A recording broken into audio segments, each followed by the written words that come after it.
আমরা জানি collective noun কাকে বলে, যে নাউন দ্বারা কোনো ব্যক্তি বস্তু প্রাণী ইত্যাদির সমষ্টিকে বোঝায়। আবার বলছি, যে নাউন দ্বারা কোনো ব্যক্তি বস্তু বা প্রাণী ইত্যাদির সমষ্টিকে বোঝায়, মানে সমষ্টিকে একত্রিত করে বোঝায়, তাকে কালেকটিভ নাউন বলে। অর্থাৎ এককভাবে না বুঝিয়ে গ্রুপে বোঝায়, একটা গ্রুপে বোঝায়। ঠিক আছে, এ গ্রুপ একটা সমষ্টি করে বোঝায়, তাকে বলা হয় কালেকটিভ নাউন। দেখো কয়টা কালেকটিভ নাউনের আমরা এখানে एग्जांपल দিয়েছি। ফ্যামিলি, দেখো ফ্যামিলিতে মা বাবা ভাই বোন দাদা দাদি সবাই থাকে কিনা, অনেকজনের সমষ্টিতে হচ্ছে কি একটি পরিবার। ঠিক আছে, এজন্য ফ্যামিলি একটি কালেকটিভ নাউন। ক্লাস, ক্লাসে সবাই থাকে, সবাই থাকে না, ক্লাসে অনেকজন স্টুডেন্ট নিয়ে একটি ক্লাস গঠিত হয়। ক্লাস হচ্ছে অনেক স্টুডেন্টের সমষ্টি।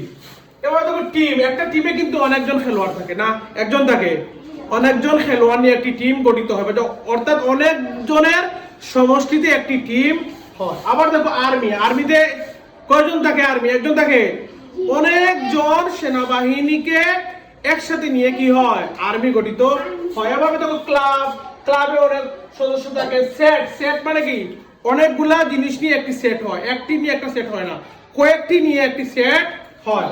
তারপর দেখো ব্যান্ড, ব্যান্ড হচ্ছে কয়েকজন নিয়ে একটি ব্যান্ড দল গঠিত হয়, একজন নিয়ে না। একটি ব্যান্ডে কিন্তু ব্যান্ড দলে কয়েকজন সদস্য থাকে, ঠিক কি না?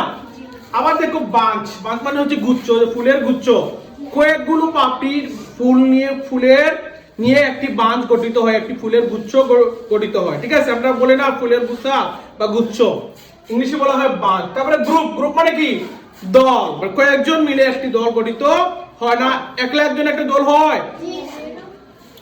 হার্ড, হার্ড অর্থ কি দল, হার্ড অর্থ দল। ঠিক আছে, পাখির দল, উটের দল, গরুর দল আমরা বলি না। সোয়ান, সোয়ান মানে হচ্ছে জাক, পাখি পাখি যাকে যাকে দলে দলে আমরা বলি না জাক, পাখির জাক, মৌমাছির জাক। ঠিক আছে, প্রজাপতির জাক। সোয়ান মানে হচ্ছে জাক। ফ্লক, ফ্লক মানে হচ্ছে জাক বা দল। ঠিক আছে, জাক বা দল। দেখেন জাক মানে যাকে যাকে পাখি যায়, আমরা যখন বলতে কখন কি একটি একটি পাখি বোঝায়, অনেক পাখির সমষ্টিকে বোঝায়। তবে কমিটি, একটা কমিটিতে অনেকজন লোক থাকে না, একজন থাকে, একজন একটা কমিটিতে সভাপতি, সেক্রেটারি, সহসভাপতি, সদস্য, কোষাধ্যক্ষ অনেক লোক থাকে। এই জন্য কমিটি হচ্ছে কি একটি কালেকটিভ নাউন। পেয়ার, পেয়ার মানে কি জোড়া। ঠিক আছে, জোড়া কি একজনে হয় না দুইজনে হয়, দুইজনে হয়, মানে সমষ্টিতে হয়। ঠিক আছে, এককভাবে হয় না, এককভাবে না বুঝিয়ে গ্রুপে বোঝায়। তারপরে দেখো ব্যান্ড, ব্যান্ডও কয়েকজন মিলে কি হয়, একটি ব্যান্ড গঠিত হয়, এককভাবে হয় না। দেখো আমাদের বইতে কিন্তু চতুর্থ শ্রেণী ইংরেজি বইতে এই শূন্যস্থানগুলো কিন্তু দেয়া আছে, আমি এখানে লিখছি। প্রথমটা দেখো, এ সোয়ার্ম অফ বাটারফ্লাইজ মানে কি বাটারফ্লাই এর একটি জাক। বাটারফ্লাই মানে কি প্রজাপতি, প্রজাপতির একটি কি জাক বা দল। তারপরে দেখো এ গ্রুপ অফ ফ্রগস মানে ব্যাঙের দল, ব্যাঙের দল, তার মানে ব্যাঙ দল ব্যাঙে আসছে। ঠিক আছে, ব্যাঙের দল।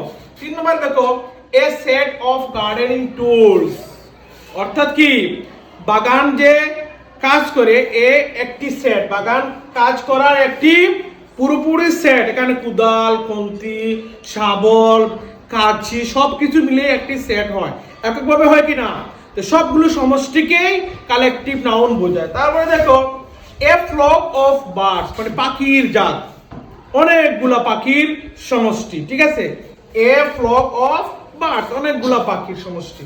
তারপরে দেখো এ বাঞ্চ অফ ফ্লাওয়ার অর্থাৎ অনেকগুলা ফুলের কি গুচ্ছ। ফুলের গুচ্ছ কিন্তু একটি ফুলে হয় না, তোমরা কি ফুলের তুরা দেখছো নি, অনেকগুলো ফুল দিয়ে কিন্তু একটি ফুলের তুরা বানানো হয়। তার মানে হচ্ছে কালেকটিভ নাউন বলতে এমন নাউন কি বোঝায়, যে নাউন দ্বারা কোনো ব্যক্তি বা বস্তু প্রাণীকে এককভাবে না বুঝিয়ে তার সমষ্টিকে বোঝায়। বুঝতে পারছি, তার সমষ্টিকে বোঝায়, তাকে কালেকটিভ নাউন বলা হয়। যেমন যাকে যাকে, দলে দলে, ঠিক আছে, গ্রুপে।